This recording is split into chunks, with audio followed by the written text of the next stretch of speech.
Shalom, salam sejahtera bagi sekalian yang sidang jemaat yang dikasihi Tuhan. Dimanapun saudara berada, saudara ada orang-orang yang sangat diberkati oleh Tuhan.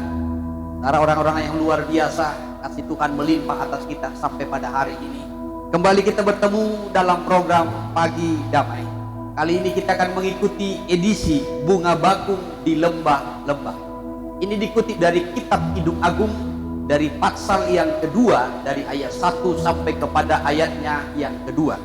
Bunga bakung di lembah-lembah. Saya akan bacakan terlebih dahulu dari Kitab Kidung Agung pasal 2 ayat 1 sampai ayatnya yang kedua. Demikianlah firman Tuhan.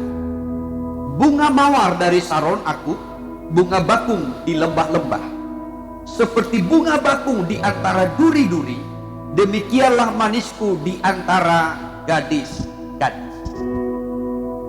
Saudara, kalau kita melihat dikatakan bunga bakung di lembah-lembah, bunga bakung di antara duri-duri, seperti itulah manisku di antara gadis-gadis.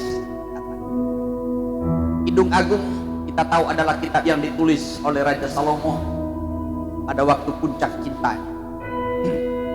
Akan tetapi kalau kita melihat bunga bakung ini di tempat yang rendah, di lembah-lembah. Biasanya lembah itu adalah tempat kumpulan segala sampah yang kotor dari pebukitan, dari gunung-gunung, saudara. Maka sampah itu akan turun ke lembah. Tetapi di sanalah bunga bakung itu tumbuh. Bahkan dikatakan dikelilingi oleh duri-duri. Tetapi bunga bakung itu tetap bertumbuh dengan baik, sekalipun di lingkungan yang kotor, sekalipun di lingkungan duri-duri, namun bunga bakung itu tetap bertumbuh dan dia akan menunjukkan keindahannya. Ya, saudara, sebagai tanda menunjukkan penciptanya. Kehidupan bunga bakung tadi dikatakan di lembah-lembah di antara duri-duri. Tapi dalam kondisi seperti itu pun, bunga bakung itu bisa hidup, menunjukkan keindahannya, keindahan penciptanya.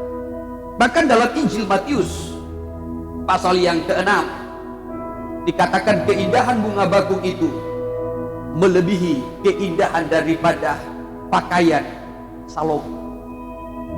Melebihi keindahan pakaian Salomo. Saya kutip Injil Matius pasal 6 dari ayat 28 sampai kepada ayat 30. Demikianlah firman Tuhan. Dan mengapa kamu khawatir akan pakaian?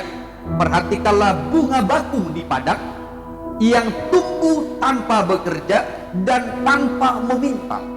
Namun aku berkata kepadamu, Salomo dalam segala kemegahannya pun tidak berpakaian seindah salah satu dari bunga bakung itu.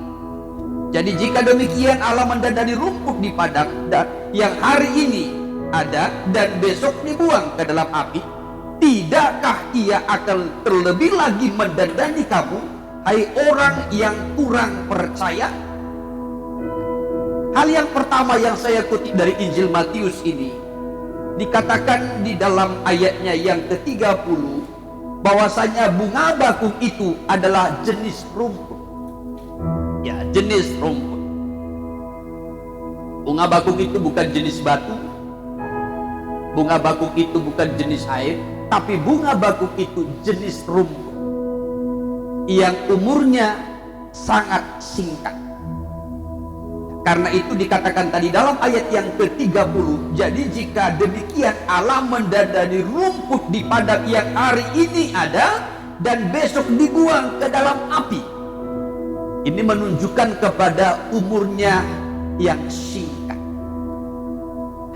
Namun walaupun bunga bakung itu digolongkan, ya saudara, digolongkan seperti rumput yang umurnya singkat, namun keindahan bunga bakung itu dikatakan melebihi keindahan pakaian Salomo.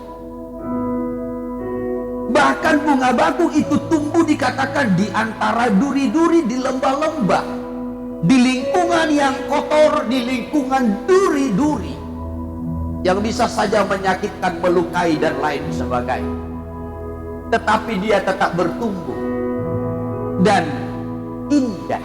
Keindahannya itu menunjukkan, menggambarkan penciptanya. Ini yang sangat menarik kalau kita memperhatikan. Sampai diangkat bunga bakung ini lebih indah dari pakaian Salomo. Walaupun Salomo dalam kemegahannya sebagai raja, sebagai orang yang sangat diberkati, Salomo orang yang sangat kaya pada zaman itu, tetapi keindahan bunga bakung jauh melebihi daripada pakaian Salomo. Kenapa, saudara? Kalau kita melihat di dalam kitab Mazmur 65 dari ayatnya yang ke-14, bahwasanya rumput-rumput ini akan menyatakan kemuliaan daripada penciptanya. Saya kutip satu ayat dari Mazmur 65 dari ayatnya yang ke-14 saja. Demikian firman Tuhan. Padang-padang rumput berpakaikan kawanan kambing domba, lembah-lembah berselimutkan gandum, semuanya bersorak-sorai dan bernyanyi-nyanyi. Jadi bunga bakung yang umurnya begitu singkat, namun bunga bakung itu menunjukkan keindahan penciptanya. Bunga bakung ditempatkan di tempat yang rendah, di lembah-lembah, di tempat segala yang kotor, dan di lingkungan duri-duri. Tetapi di sana pun dia bisa menunjukkan keindahan penciptaan. Bunga bakung tidak terkontaminasi dengan lingkungannya, saudara, di mana segala yang kotor turun ke lembah. Tetapi yang kotor itu, sampah-sampah yang turun ke lembah itu, saudara, tidak mempengaruhi keindahan daripada bunga bakung. Walaupun bunga bakung itu digolongkan jenis rumput yang singkat umurnya, tetapi bunga bakung itu tetap menunjukkan keindahan pencipta.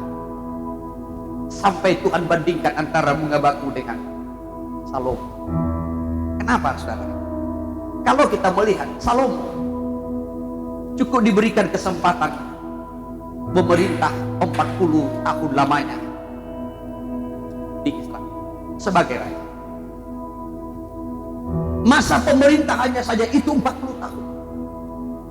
Tetapi semasa pemerintahan Salomo selama 40 tahun, justru Salomo dalam waktu yang cukup lama itu, justru Salomo lebih banyak hidup di dalam dosa. Lebih banyak Salomo, saudara, membagi cintanya kepada banyak perempuan-perempuan dibandingkan mencintai Tuhan sepenuhnya seperti ayahnya Daud. Salomo 40 tahun memerintah. Tetapi kalau kita melihat dalam kitab Raja-Raja, bagaimana hati Salomo itu akhirnya terpaut, cintanya terbagi-bagi kepada banyak perempuan-perempuan. Maka nanti sejak Salomo, kerajaan Israel itu terpecah menjadi dua, kerajaan utara dan kerajaan selatan. Sejak setelah Salomo, nanti dipimpin oleh Jerobeam dan Rehabeam. Kenapa? Karena hati Salomo itu juga sudah terbagi-bagi. Ya, memang di awal pemerintahannya diangkat menjadi raja, dia mencintai Tuhan, dia mengasihi Tuhan, dia meminta hikmat kepada Tuhan lebih dari segalanya. Tetapi akhirnya tidak berapa lama, saudara, akhirnya hati Salomo itu terpaut kepada banyak perempuan-perempuan, sehingga hatinya pun terbagi-bagi, sehingga nanti pada akhirnya kerajaan itu pun terbagi. 1 Raja-Raja pasal 11 dari ayat 1 sampai kepada ayat yang ketiga, di mana cinta Salomo itu terbagi-bagi. Saya bacakan dari ayat 1 dimulai sampai kepada ayatnya yang ketiga. Adapun Raja Salomo mencintai banyak perempuan asing. Di samping anak Firaun, ia mencintai perempuan-perempuan Moab, Amon, Edom, Sidon, dan Het. Padahal tentang bangsa-bangsa itu Tuhan telah berfirman kepada orang Israel, janganlah kamu bergaul dengan mereka, dan mereka pun janganlah bergaul dengan kamu. Sebab sesungguhnya mereka akan mencondongkan hatimu kepada Allah-Allah mereka.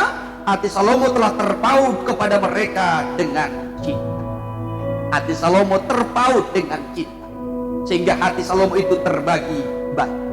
Dia memiliki 700 istri, bahkan 300 gunting. Ya, otomatis hatinya terbagi-bagi. Ya, kalau tadi di awal dia menjadi raja, hatinya betul-betul mencintai Tuhan, mengasihi Tuhan, terikat dengan Tuhan. Tidak ada yang lain yang dimintanya selain hikmat, bagaimana supaya dia bisa menjadi seorang pemimpin yang sesuai dengan kehendak Tuhan. Tetapi tidak lama kemudian hatinya terbagi-bagi, cintanya terbagi-bagi. Nah, ini hal yang pertama, saudara. Ya, walaupun Salomo itu cukup lama memerintah di Israel, tetapi hatinya terbagi-bagi.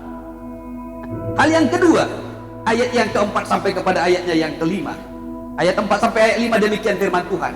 Sebab pada waktu Salomo sudah tua, istri-istrinya itu mencondongkan hatinya kepada Allah-Allah lain, sehingga ia tidak dengan sepenuh hati berpaut kepada Tuhan Allahnya seperti Daud ayahnya. Demikianlah Salomo mengikuti Asitoret, dewi orang Sidon, dan mengikuti Milkom, dewa kejijikan sembahan orang Amon. Jadi hati Salomo itu tidak lagi sepenuhnya terpaut kepada Tuhan, tetapi hatinya sudah condong kepada berhala-berhala yang disembah oleh istri-istrinya. Nah, kalau tadi yang pertama hatinya sudah terbagi-bagi, yang kedua hatinya sudah mulai condong kepada berhala-berhala, sampai kepada masa tuanya. Bahkan dikatakan dalam ayatnya yang ke-6, ini hal yang ketiga, dan Salomo melakukan apa yang jahat di mata Tuhan, dan ia tidak dengan sepenuh hati mengikuti Tuhan seperti Daud ayah. Jadi hatinya sudah dikuasai kejahatan, sehingga tidak lagi sepenuh hati ya mengasihi Tuhan. Walaupun Tuhan memberikan kesempatan kepada Salomo 40 tahun memerintah di Israel, tetapi selama 40 tahun Salomo justru lebih banyak hidup di dalam dosa. Hatinya sudah mulai mendua, tidak lagi sepenuhnya mencintai Tuhan, mencintai Tuhan dan mencintai banyak perempuan, sehingga cintanya hatinya terbagi. Maka kerajaan itu juga terbagi nanti menjadi dua kerajaan.